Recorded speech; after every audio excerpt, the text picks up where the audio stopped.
जंगी जुनून में मुब्तला इसराइल ने सफाकियत की इंतहा कर दी। सेहोनी फौज ने गजा के अस्पताल पर बमबारी करके इलाज मुआवजे के लिए मौजूद 500 से जायद फलस्तीनियों को शहीद कर दिया। इसराइल के फिजाई हमले में अस्पताल की इमारत जमीन बोस हो गई। हमले के बाद हर तरफ चीख व पुकार सुनाई देती रही। हमले में शहीद होने वालों में मरीज, डॉक्टर्स और नर्सिंग स्टाफ शामिल है। मुतादिद जख्मियों की हालत नाजुक होने की वजह से शहादतें बढ़ने का खदशा है। निशाना बनने वाले अस्पताल में हजारों शहरी इलाज मुआवजे और पनाह लेने के लिए मौजूद थे। काबिज फौज ने अक़वाम मुत्तहिदा की पनाहगाह पर भी फिजाई हमला किया। ख्याल है कि इसराइल की जानिब से मुसलसल फलस्तीनियों की नस्ल कुशी और जंगी जराइम का सिलसिला जारी है।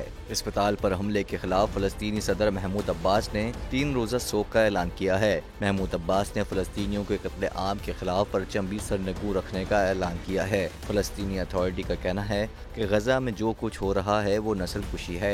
आलमी बरादरी फलस्तीनियों का कत्ले आम रुकवाए, खामोशी अब काबिल कबूल नहीं है।